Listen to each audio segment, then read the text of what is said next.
Welcome everyone to Decolonizing Global Health, Perspectives from Nurses and Midwives. My name is Crystal Lander and I'm the Executive Director of Global Affairs at Pathfinder International, an organization dedicated to universal access to sexual and reproductive health care and services for women and youth around the world. On behalf of the organizers, Nursing Now, Seed Global Health, Frontline Health Workers Coalition, G4 Alliance, IntraHealth International, Partners in Health, and Smile Train, I thank you for joining us today. I am very excited about this timely discussion on what we all know have been some long-standing issues in global health, from scene setting to funding structures and power dynamics have perpetuated inequities and left behind so many. At every level, from intervention prescription to program design to implementation policy, communities that are affected by health challenges have been let out of the conversation and left out of the process. Our incredible speakers today will give you some actionable steps that you can take to dismantle the global health structure and put in place systems that promote social equality and build back a structure for programs and policies that are community-led, responsive, and most importantly, people-centered. The format for today is 2 panels with Q&A from the audience. I will ask that you use the chat box feature throughout the conversation to put in your questions, and we will get to them at the end. So, ready to kick off our first panel, which will focus on systematic racism as a public health issue, impact from the bedside to the boardroom. We'll have Judy Khanyola, who is the chair of the Center for Nursing and Midwifery at the University of Global Health Equity, and Michelle Drew, who's the president of the Black Coalition for Safe Motherhood and executive director of the Ubuntu Black Family Wellness Collective. Quick background on both. Judy is a recognized nursing leader with over 25 years of experience in clinical nursing and education programs. She has led HIV/AIDS programs and provided technical support to NGOs and the public sector, working with partners, the Ministry of Health in multiple countries across East, West, and Southern Africa. And Michelle has a unique insight while birthing while Black and has a role that focuses on ending systematic racism in the health of Black mothers and families. She uses that understanding to empower clients and advocates for increasing the diversity of prenatal workforce and expanding access to Black midwives and doulas for Black birthing people. So let's start. Michelle. Morning. Judy, are you ready? Let's start with the first question. And Michelle, I'll kick it off to you first. We maybe need some baseline on what does racism and public health crises, what does that really mean? And when we say it, what do we hope to get from it? What do you want people to understand? And Michelle, I'll start with you. Thank you and good morning. So what we first want to understand is that when we are talking about health disparities, and we see health disparities especially in populations of people of color, Black, Indigenous in countries that have been colonized, and even in those that are now living abroad, is that we are not inherently broken and there is not a biological flaw, especially in Black people, that lead to our health disparities. We know that there are levels of racism and that those first, let's all acknowledge, rise out of 500 years of colonialism, of oppression of Indigenous people, of slave trade that has led to a smaller population on the planet who just declared themselves inherently superior, and that Blackness or brownness was a default. So when we think about racism and how it plays out every day and how it impacts health, we think of at 3 levels. We think of it as a structural racism, the way societies and culture have now been set up. Governments have been set up to put in place policies and laws that actually keep Black and Indigenous people in their countries to be able to access healthcare at an equal level. We talk about institutional racism, which looks at how the medical system, the health system, even the educational system impacts people's ability to be educated about their own health and how we can access it with an equitable manner of our white counterparts. And we do, unfortunately, have to talk about interpersonal racism. Does the bias that we bring to our care at the bedside affect how we teach, how we even care for people? Does it impact the level of energy that you may put into your care of someone who doesn't look like you? And then we even have to talk a little bit about a fourth level of racism, which is smaller, but we don't often talk about, which is interpersonal racism, which says after 500 years of colonization, after 500 years of being told that we're less than simply because of the melanin that our skin expressed, simply because of the oppression of our ancestors, that we are not worthy of being treated equitably, whether we're talking about the care that we receive from caregivers, or when we are now partners or supposed to be partners in changing things. Do we even deserve to have an equal say or to be treated with the respect that we deserve? Yeah, you started on a lot of things that we're going to unpack, so I'm very excited. Let's get over to Judy. Same question. When we say racism and public health crises, what do we mean? What do you mean? Thank you, Crystal. I think for me, when I look at Africa, and I'm going to speak about Africa because I am African and I live in Africa. African people are underrepresented in the health professions across the board.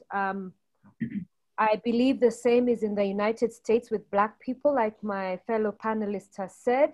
But when I look at it here in Africa, we are underrepresented in all the health professions. And here, that means that our experience as Africans, our culture as African people, our history is not taken into consideration when public health decisions are made.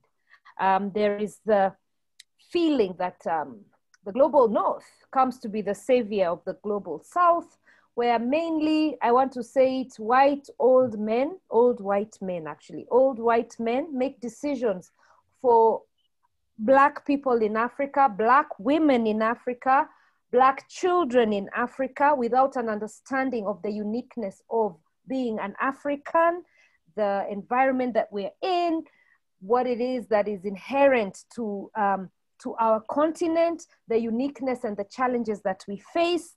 And therefore, this has resulted after very, very many decades and years and centuries in a disparity, or in a what can I say, in a lack of equity regarding population health for us. So you find that when we face certain challenges, the white people come across the sea to come and save us.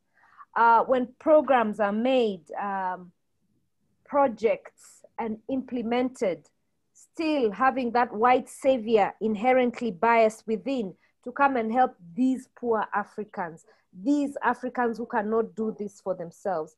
That thing can be overt, often not overt, often covert, but it's still within people. And therefore, because of this, then decisions around public health, around population health, around family health, around individual health are made with the wrong lens. When we look at things like drug production, for example, as I was preparing for this talk, sadly, I didn't even know this, but I read that Africa only manufactures 3% of its own drugs. And Africans die of primarily 3 big diseases: HIV, AIDS, malaria, communicable diseases, TB. These are the things that kill Africans in huge numbers, from children to adults. We die of these diseases, but the production of these drugs is done elsewhere, because that industry, which you guys I know call big pharma, has, in Kenya we have what we call cartels. There is a tight-knit cartel around drug production that does not allow Africans to produce their own drugs, depend on whites outside Africa, and then we die as a result. A consequence of this lack of allowing Africans to sit on the table is that Africans die as a result of the wrong decision made by white people. One of the other things I like to talk about is language. As a result of colonialism, Africa has been divided starkly into Francophone, Anglophone, Lusophone, which means that this colonialism most times have the same culture and understandings and beliefs and history can now no longer talk to each other. It's very sad, and I do speak basic French, but if I could not speak French, I cannot converse with my fellow African in DRC. I cannot converse with my fellow African in Cameroon, in Chad. I cannot converse because I do not speak Portuguese with my fellow African in Mozambique or Angola. These are things which have come through the history of colonialism, which we now live with and which sadly now affect us in various public health issues. Let me pause you right there, Judy. I want to get on to that point, which is one of our next question was, you started down the language part, which leads the colonialism and the racism and even the colorism. Can you talk a little bit of how that plays in? And then Michelle, I'm going to come over to you, how it plays out in the US in our healthcare system. When we look at the influence of colonialism, mainly I'll talk about colonialism, which also has an element of racism there. For me as a nurse, and earlier when I talked about, when we talk about racism, and I said that health professions are underrepresented often, it's even worse when we look at the nursing profession. We are almost non-existent in key decision-making global bodies that you can say there is an African nurse on that decision-making body. It's almost not there. And because of this influence, then we look at when we're looking after patients, for example, at the bedside, I have faced racism where a patient has actually literally just told me to get out of his room because I was an African. And, here in Africa, we have, white people who come in, they come in to do various things. But because of that, they just feel that, being Black or being an African, I don't have the requisite knowledge and skills to look after him or her. And, that happens a lot. And it happens, from Black to white, which is now, it's maybe say the overt one, but then even covertly within ourselves in Africa, we have tribes. So you have an issue of tribes coming in. So, sometimes you'll be told, oh, this tribe and this tribe, we have that bias that comes in, certain tribes behave in a certain way. In Kenya, for example, we have pastoralists who move, like the Maasai, who don't stay in one place. Mm-hmm. And because of that, there is an inherent bias against these communities. In Uganda, we have like the Karamojong, for example. And because of this, they suffer certain health inequities because of this inherent bias that we have. We've seen the devastation that was caused by tribalism in countries like Rwanda, which resulted in devastating genocide. So that was based in colonialism at its point. Let me just let Michelle jump in and talk a little bit about how this plays out in the US, because a lot of this sounds really familiar to me. So Michelle. It is so similar. And, full disclosure, I went to work for several years and still spend part of every year in Zambia. And it was very interesting to me to first go to Africa to work and be Black, but one, to be viewed appropriately by Zambian nationals as American. They use the same word for me as they do for Europeans, makua, and that is fair. But then to be walked through spaces as an American by white public health experts, white midwives, and then hear these, this, that, these Africans, these people, as if to say that the reason that the health disparities, that the per birth outcomes as a midwife that we were seeing had nothing to do with colonialism, but with the fact that there was just something inherently flawed by Africans. And then when you see that in the United States, I often hear the same thing. I am proud to say that I care for by choice and exclusively Black population, whether they are African-American and American descendants of slaves, or because they're African immigrants. That's an absolute choice. I am the only Black clinician that works in the area where I work. So I frequently have to hear people who don't even think and say, well, the problem with Black people is this. The reason Black mothers have bad outcomes is because they don't do A, B, and C. There is a lot of blaming, and there is no acknowledgement. The reason that Black people in the United States are poor is because we're lazy and don't work hard, not because of 246 years of enforced labor of kidnapped Africans and their descendants, not because of policies that were put in place to make sure that we stayed in communities that were either rural poor or forced into urban ghettos, not because today still Black women are paid only 2/3 of what a white male will earn, not because of the fact that when we go places we are suspect. Our country right now is up in arms because a 27-year-old woman who was an emergency medical technician who served her community was shot dead in her bed because someone kicked in a door and shot her many times. But still, somehow it was her fault. And the reason those officers weren't indicted was because her partner, who had a right to bear arms, the Second Amendment rights we all defend for, had the audacity to raise a gun to defend themselves when they were shot in our sleep. But we wouldn't hear these same conversations later. But then also the way we see it is that, again, when we look, I work in a practice that serves entirely Black and immigrant populations, and yet I am the only Black clinician.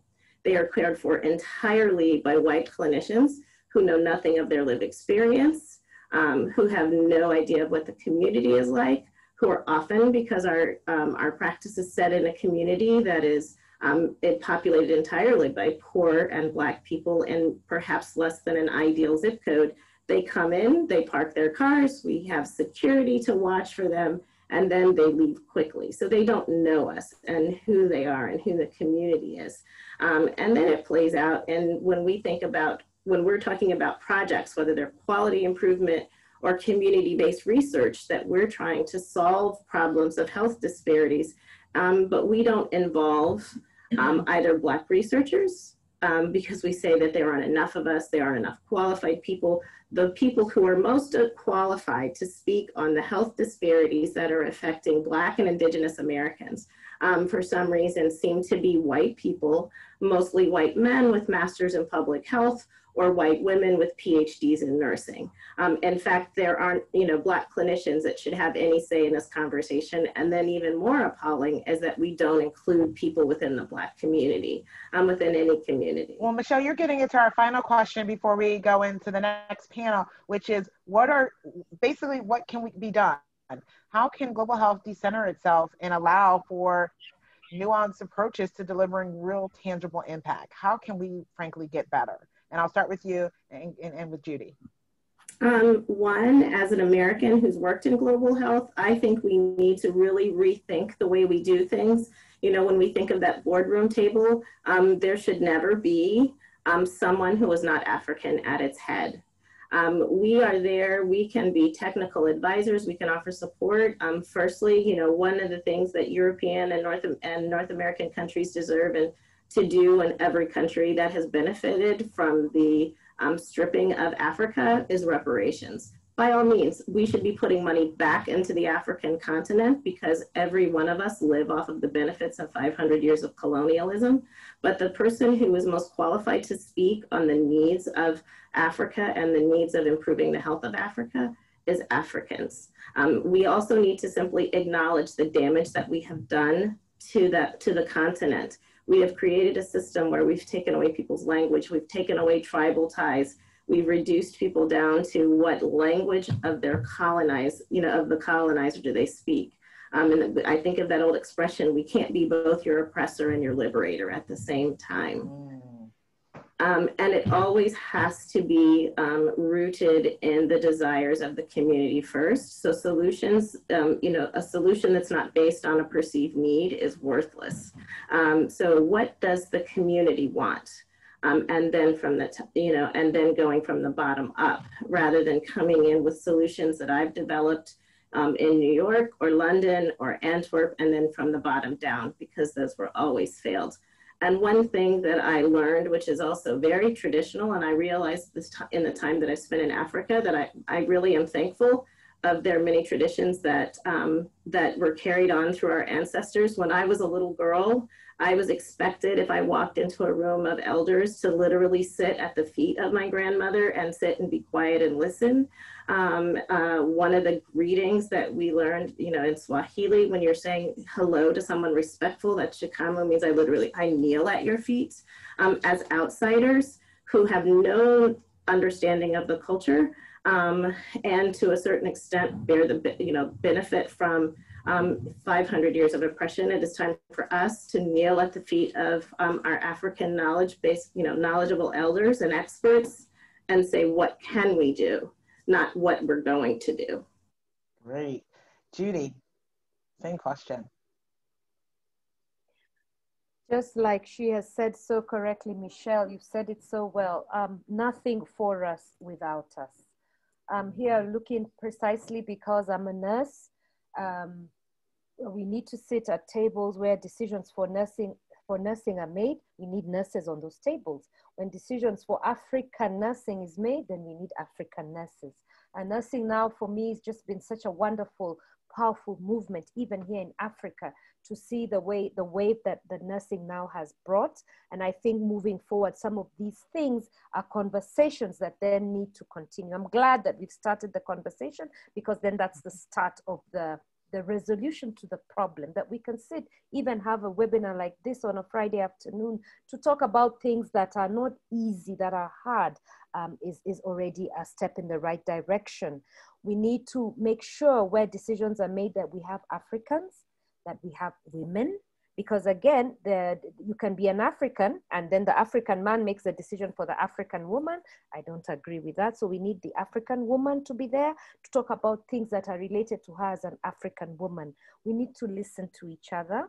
We need to not imagine that we know what the problem is, but to actually listen to the problem. One of the things I find that my midwife sister here can say, Margaret, regarding, for example, like childbirth, how we gave birth as Africans for many millennia has been overturned by this biomedical model, which is often rooted in a lot of these isms, racism, colonialism, and imperialism, and so on and so forth. So we need to go back and listen and say some of the things that we did in the past weren't all bad, and we threw out the baby with the bathwater, and we need to just go back. We need then, as I talk about others, then I look at myself as an African woman. I also need to do something. I need to decolonize my own mind. Oftentimes, we have this thing that white people are the answer to it all. And, you know, because of all these years of inherent bias, we as Africans ourselves also buy into that idea. So I think we ourselves need to take time to read, to understand what it means. If my language has been taken away, I speak English fluently. I speak very good English. I speak the Queen's English, although I'm Black, you know, and maybe in that I've lost my mother tongue, the language of my people. So some of these things are things we need to bring back. Can we start speaking our languages? Can we start instructing our children and the next generations in the ways that were done in the past? Education, we need to decolonize our nursing school curricula, which is where I'm sitting at the School of Nursing in Rwanda, which is often Western focused. I was talking to colleagues about, you know, when they teach us about various rashes. I have a Black skin. You can't see the rash that I saw in the textbook when I did my nursing school showed a white hand. So they say we turn blue. And I'm like, okay, do Africans turn blue? Do we get blue lips? Maybe, I don't know. Oh, Judy, you're getting us into our second panel. We're going to talk a lot about this. So a lot of that. Then last but not least, corruption. This is squarely on us as Africans. It has its roots in colonialism, imperialism, and neo-colonialism now. But we really need to get a handle on that so that then we can help our populations. Thank you for this. Perfect. And we're going to come back. We're going to come back to you too. But I'm going to fast forward into our next panel. It's going to be on global health and the confluence of racism, colonialism, and sexism. And we're going to have Angela Nguku, Deepika Saluja, Professor Edward Kumakech, and Margaret Fury, who are going to join this conversation. And we're just going to hop right in because you all have been just fabulous. And I know you're all going to take it to the next level also. So the question for all of you is around, we heard the earlier panel talking about racism, these things. Now you're going to talk, I want you all to talk from your areas of expertise In what ways have colonial and neo-colonial influence helped to shape the global health? So we talked a little bit, we know it exists, it's out there. What does it look like in Africa and the US? But how have these things shaped our global health? And you all have different areas of expertise. So I want to kick off, we're talking about curriculum with Timby, because I think we just left off there. So Timby, let's get into this curriculum. Judy got you started with the photos of turning blue. Got me started, but I just want to go back to what brought nursing and midwifery education to Africa, and just give that historical perspective and where we are now. I think when the missionaries, colonialists scrambled to come into Africa, they came in with mainly to treat and to provide health care for the people that were coming in, for themselves. And then they discovered they needed the labor. They needed a healthy workforce. So they decided to then, why don't we train the locals? And those early trainings were more focused on really assisting the doctors, assisting these colonial nurses. And to be fair to them, that training, they then decided to model it on what they knew best. And what they knew best and what they had documented in their hands were training curricula that was developed in the UK. They modeled on the training that they also had received. So we need to understand that historical background. But that early training just focused on producing a workforce. It didn't focus on building capacity for educators. It didn't focus on building capacity for curricular design. It didn't focus on building capacity for research and generating local evidence. Neither did it focus on transforming curricula. So there was also this capacity limitation that then made these countries continuously rely on the colonial powers for continuity. And the last thing that I also really wanted to say is, we bring in, and even up to today, we talk of international standards.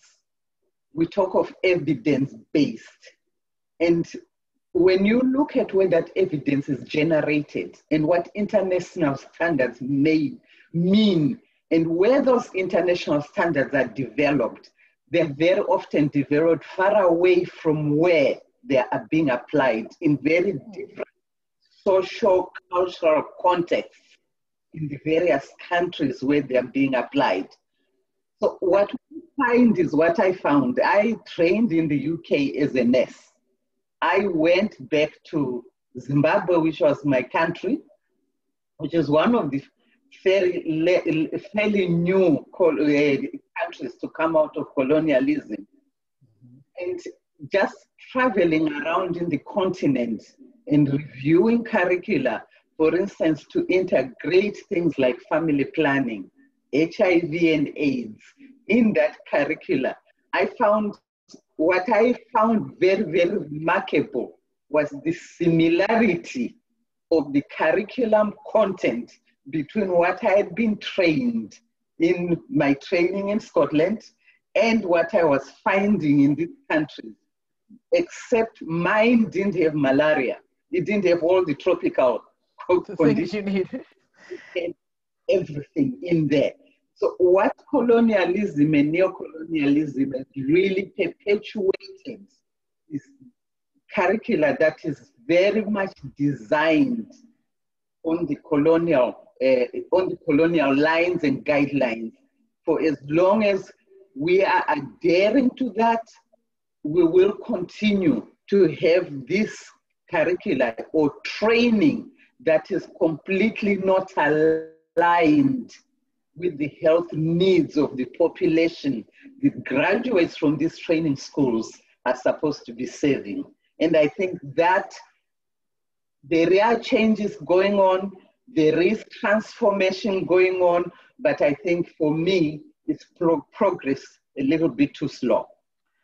Okay, you got us off to a good start, Tembi. I want to go over to Professor Kumakech to pick up on this. So we talked about the curriculum, and we started on the training. Could you give more into how the training has perpetuated some of these bad habits? Yes, thank you so much. I just want to pick on from what my colleague has said. What we have observed is that health professional training has been fragmented so much. Taking, for example, nursing and midwifery, we have almost close to 12 cadres. Enrolled nurse, enrolled psychiatric nurse, enrolled midwifery, registered psychiatric nurse, registered psychiatric midwifery. So there is so much fragmentation of the profession, so much so that when we conduct the training and the students graduate and they go and meet patients, they find they have a lot of limitation. Yes, you are trained as a registered midwife. The person who is coming is pregnant, in labor, but has a medical condition, and you don't have the training to handle the medical condition. It becomes a problem, and the person leaves when they are dissatisfied.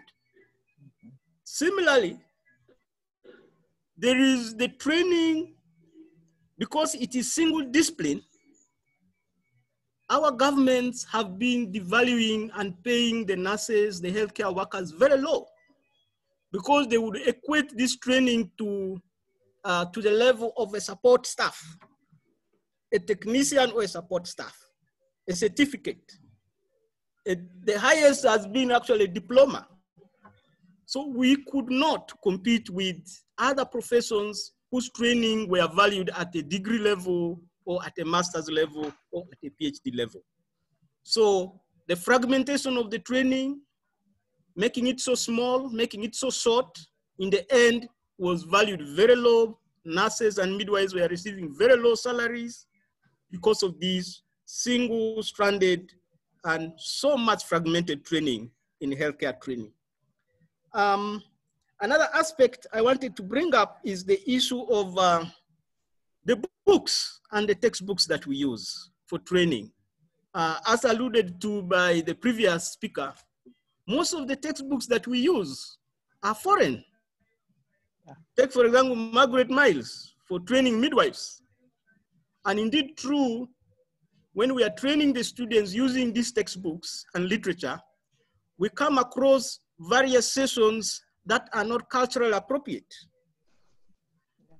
Even the positioning of the mother, some of them that are written in the books are not culturally appropriate. And it leaves a lot of dissatisfaction with the mothers or with the patients that we care for. And another point in the area of training is, as alluded by the previous speaker, is that nursing and midwifery from the colonial point of view is just, as somebody say, assisting. So what that means is the training is practical with very little theory or science. And so you are training a nurse or a midwife how to take a blood pressure and not how to interpret the blood pressure levels. And when this student or this graduate faces a person, a real person, and takes the blood pressure and the person asks, how is my blood pressure? They get challenges to interpret it. So there's the practical part of it, but the science was very little. And this has left a lot to be desired in the training of nurses and midwives. Thank you. And we're going to get back to you with some solutions, so get ready. I want to move over to Margaret. Can you talk about how this shows up or plays out in program and policies that are implemented?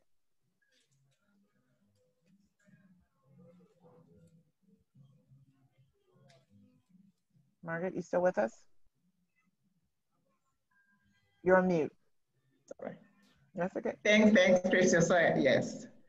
I was just saying that I also underscore some of the points that my colleagues have already shared, and specifically focus on the policy and program dimension. I think we all know, like what Judy said, for those who have been colonized, we are actually the byproducts of that colonial rule for all the negative and the positive that they brought to their colonies. She made a very good highlight, which I would just again touch on. They brought some positive influences, for example, education system, Christianity, technology, some of the infrastructure that we still have today. However, there were a lot of negative things. For example, there was a lot of exploitation of the owners of the country. We were divided and discriminated, and today we are strangers to each other on the same continent. They also promoted slavery, selling us to other countries, developed countries, where they needed cheap labor. So some of those are still existing today. The design of our health and education systems and some of the infrastructure are actually a true mirror of our colonial masters. And especially for the least developed countries like where I'm coming from, and Malawi, our economies are still heavily dependent on donor support. And therefore, we cannot even claim that we're fully decolonized. The donor policies and programs which dictate the requirements of the monies that they're bringing on board are still an order of the day in most of our countries. And unfortunately, most of these programs initiated are short-lived. At most, 5-year cycle projects, which when they finish, that's the end of the story. They are poorly integrated into national systems, unsustainable and unresponsive at most to the needs of the vulnerable rural people, and making these rural communities trapped in an endless poverty cycle because the unsustainable programs, which are short-lived, don't empower those people economically. My colleagues talked about the voices of those who are actually the beneficiaries of the services and programs. Most of the time, the people who dictate and sit on the table are the owners of the money. They're the ones who define the agenda. Of course, there are opportunities where we have nationals, technocrats, who facilitate and support the implementation of those programs. Normally, again, for us as frontline workers, nurses and midwives, we are not available, especially on the table where investment decisions are being made. We need to be there and share our bedside experiences of what it takes to care indiscriminately. Well, Margaret, hold that, because we're going to have a next round for solutions. But we're going to hop over to Angela, because you went down this path, the funding. And we know a lot of funding is donor funding. So Angela, we give you the tough question. How has colonial and neocolonialism influenced the funding and how countries even behave now? Interesting question. You know, I've been nodding to everything that my previous speakers have been speaking to, because every time I hear about decolonizing or talking about even the system, even as I went to my degree, asking myself questions and questioning the status quo and why things are done the way they are. We have to read books from the West. Why we have to keep on addressing, like one thing that I always I joke around is the nursing cape, for example. Why were we putting cape that are not meant for Africans? Understand that the nursing cape was actually done because the hair of the white was longer and that they could hold. And well, Angela, your network is going in and out. Do you want to just go off video to make sure we get to hear all your words? Oh yeah, sorry, I didn't hear. No worries. Okay, am I better? Yeah, hopefully. Yes, perfect. Keep going. So I was saying that I kept on asking my colleagues why the nursing cape was there and why we kept on using books from the West, and yet we were learning to practice and do our work in the I'm still seeking for answers. But I think from what I'm hearing and what I know over and over, to fund, to strengthen our health care. Of course, we know it's important that we do that because we need to inform our practices in Africa and in also. I also colonization. We needed to be informed by our local culture, and as a result, most of them that we keep on generating, including the code and everything that we are living with today, is actually informed by the West.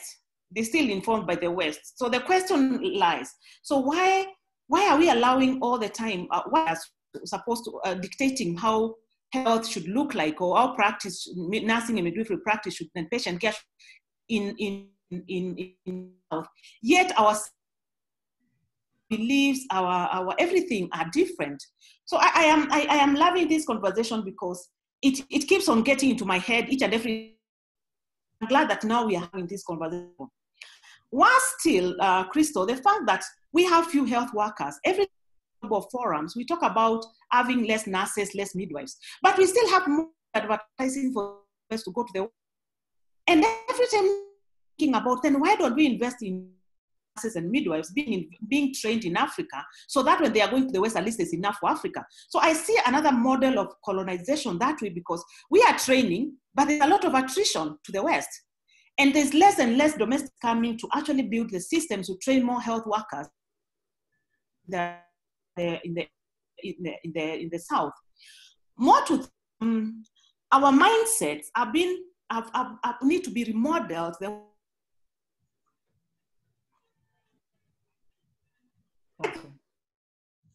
Angela, it looks like we're losing you, but I want you to hold that thought, and we're going to come back to you on solutions. Deepika, we're going to move over. Angela set you up perfectly around training health workers. And I know Women in Global Health has been a champion for health workers who are really like paying attention that most of them are women. They're usually unpaid. Can you talk a bit about gender equity and how that plays a role in all of this? And then we'll come back really quickly around for final ideas on solutions. Deepika? Yes, thank you so much, Crystal.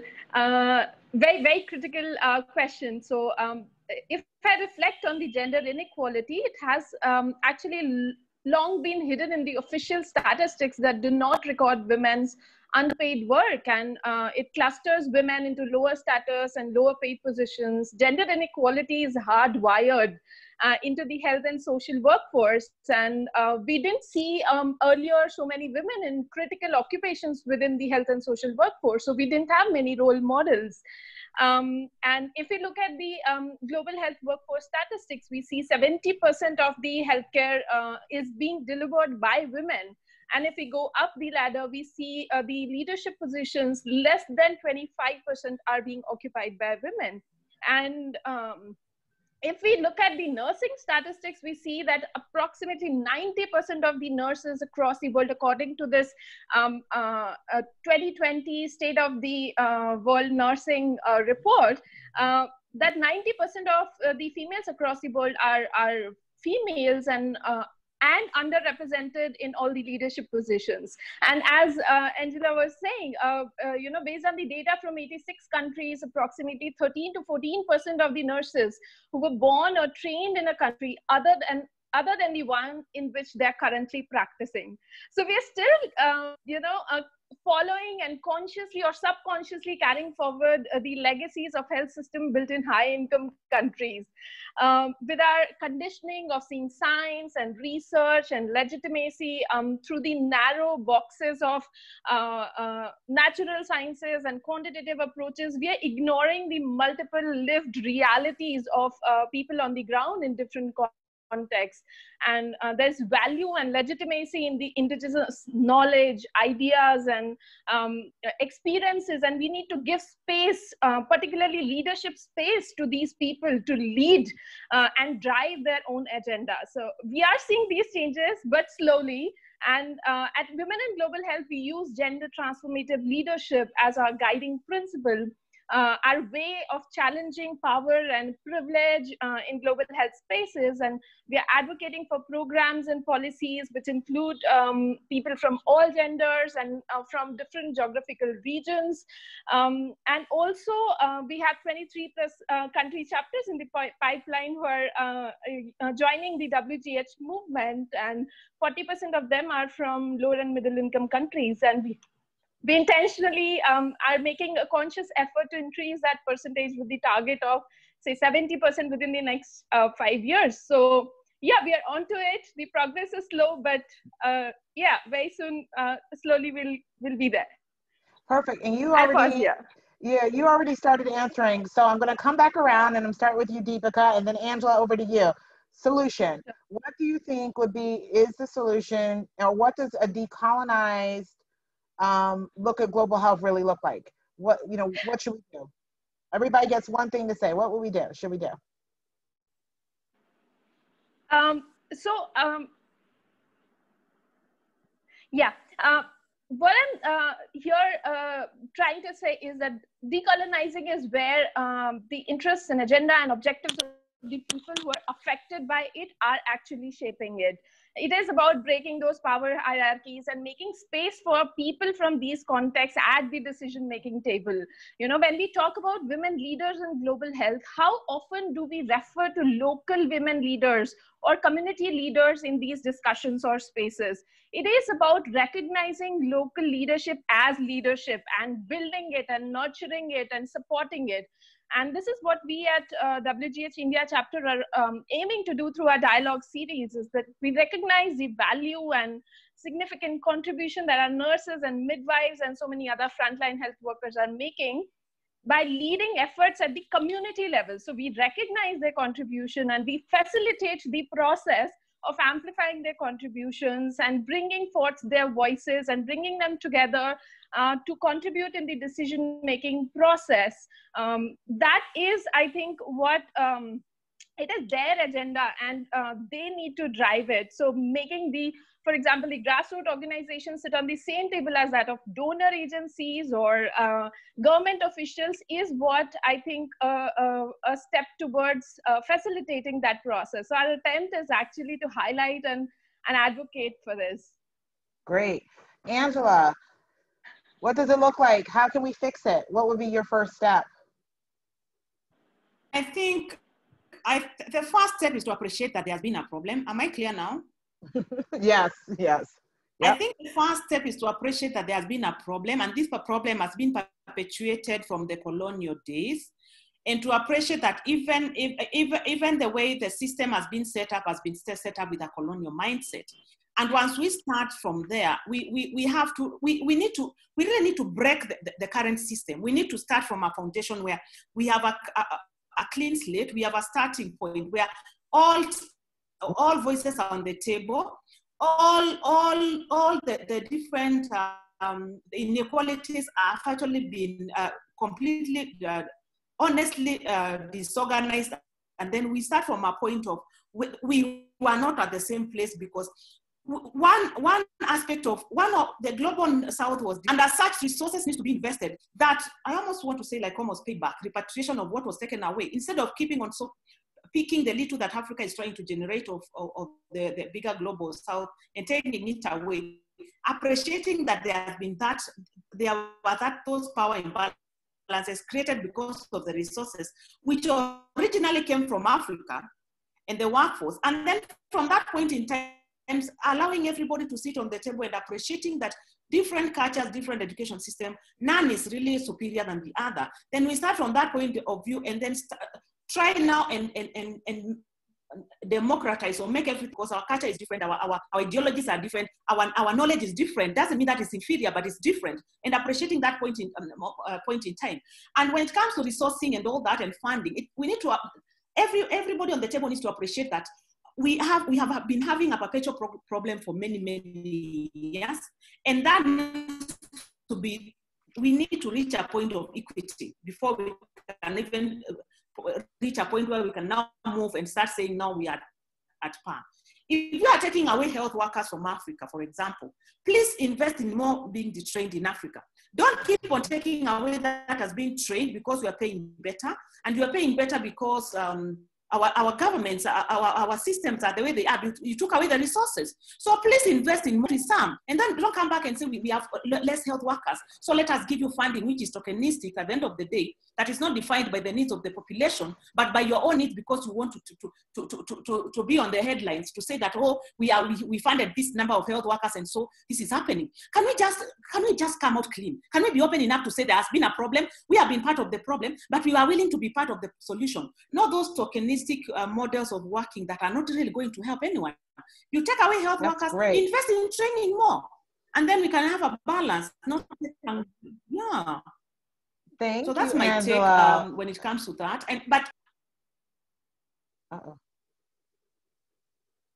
I think we lost you again, but Margaret, turning to you.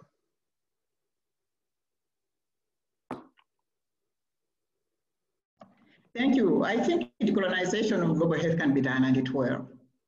Of course, it will take collective voices and effort, and will be a long journey because of economical disparities and power dynamics between the rich and the poor. Nurses and midwives as frontline workers can be the champions of change to break these inequities by sharing their lived bedroom to boardroom experiences about really what it takes to take care of people without discrimination. And lastly, unfortunately too, many organizations, including Seed Global Health, where I work, are already in the front line of listening to the voices of the nationals and collectively designing health and education programs and policies that are country-driven and within the context of national health policy orientation. Thank you. Wonderful. Thank you so much. And then to answer Professor Kumakech, can you give your final thought? Like, what would a solution be? Yes, I think the solution would be to support and partner with African academicians, researchers, and healthcare workers to conduct relevant research, to identify relevant health problems that we are facing as Africans, design relevant curriculum, and write relevant textbooks and training materials that we Africans will feel are appropriate for training our people. Thank you. Great, wonderful. And then Tembi, with the curriculum?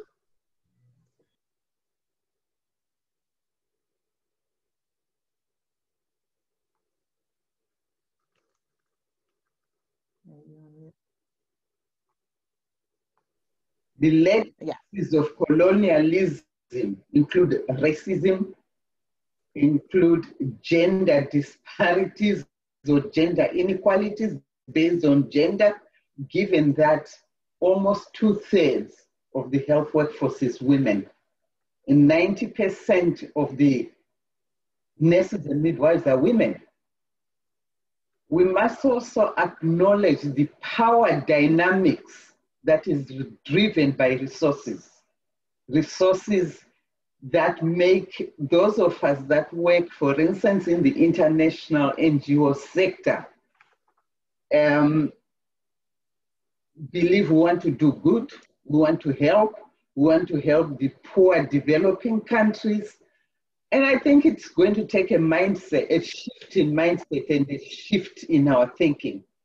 We really need to look at what development model are we looking at in the global, in the global health sector? Are we looking at this development model that is still grounded in the legacy of colonialism? Or are we trying to best that? To best that will mean that we need to look at models that grow people and not retard them. I think that's one thing that I would do. I think coming back and looking at curricula, I think this is for me an urgent need. an urgent need that needs to be looked at. I think there are capable educators, there are capable curricular designers in the African context in a lot of countries that I know. I think that's something that needs to be looked at, to balance. Why should a country have so many hours devoted to management of cardiac disease and very, very little to TB and HIV when that's their major problem and that's what drives mortality in their countries? Why should educators think that the curricula needs to be modeled on international standards that, as I said, were developed in the absence of the people where they're applied? I think countries need to develop their own standards. They might not initially be evidence-based or look like crude, but that's their evidence, and that's what we have to start. We really have to start somewhere. The other thing is, we are calling for nurses and midwives to be at the table. But when you look at the whole orientation of nursing and midwifery education, we still are preparing nurses and midwives to perform menial tasks, to doctors to be on the beck and call. We are training very, very few of them for leadership position. IntraHealth did a study with Johnson & Johnson and Nursing Now and found that of the majority of the nurses in leadership positions are men. I think we need to address that. We need to prepare people to be effective voices. They need to be prepared to sit at that table and be very effective in what they voice.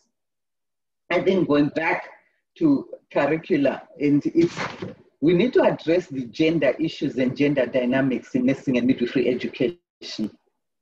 We train a lot of nurses, a lot of females, but we really, is the curricula addressed and geared towards addressing things like GBV in the workforce, as an example.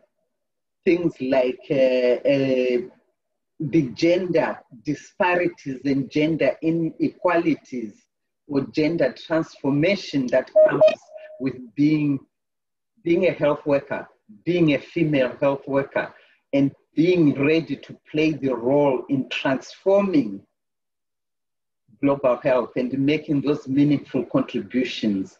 I think the question of race was said, and it's something that I think we all should demand from the development partners that support us, from the donors that support us, that we all fight or we all march towards busting the power dynamics that lead to racism and that contributes to racism. I think that's something that needs to be addressed, just like the power dynamics that lead to sexism. Those things really need to be addressed. And like, I agree with Margaret, colonialism can be bust. It has taken us many, many years, but I think the opportunities are presenting themselves. We find like donors, the US government is saying, let's fund local organizations, let's localize, let's help countries on their journey towards self-reliance, and that self-reliance will take a mindset on both of us that help and the helpers. Then the last thing I want to say is really looking, and it's also very quick and easy to do. There is a lot of movement, one directional movement towards global health practice that goes to low and middle income countries from the high income countries. And there is imbalance from low income countries coming for experience to high income countries. I think that can be addressed. Create that balance. If you send 50 nurses and midwives for their experience, for their global health experience to Africa, send 50 back to where to where this 50 is coming from. Because I think the do good, the helping, I think we need to change our mindset, because we are all key players in the development sector, particularly in global health, if we are all to march equitably towards universal health care. Excellent. And you highlighted most of my summary, and I would say we could go on for much longer. We of course didn't get to all the questions in Q&A, but I think a number of you hit on the answers to those questions coming through. And just wanted to highlight, Timby got a lot of the big pieces, but I think one thing we all agree is we have to acknowledge that the system is built on colonialism and racism. Just acknowledge it and start from there. And then there's so many people put in comments, how can I be a part of the solution? And, being a part of that solution means listening. We heard that from the very beginning, listening at the feet. Don't think you know just because you visited a few times. Listen to locals. And someone acknowledged the diversity of Africa. I know a lot of the conversation today was diversity of Africa, but I think the point to get across is while there's diversity in Africa, we know that some of these universal experiences of low or middle income countries is that they just aren't listened to at all.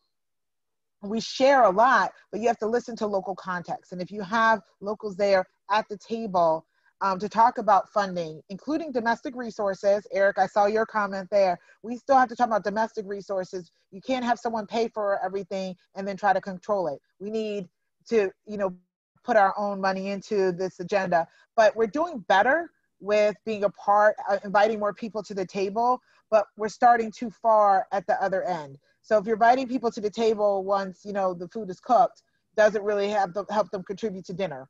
We really need them to be much earlier in the process. And I think that came through. And reparations came up early. The reality is we all live off the backs of particularly in the US, of what was a benefit from African slaves. And the reality is that has not been given back.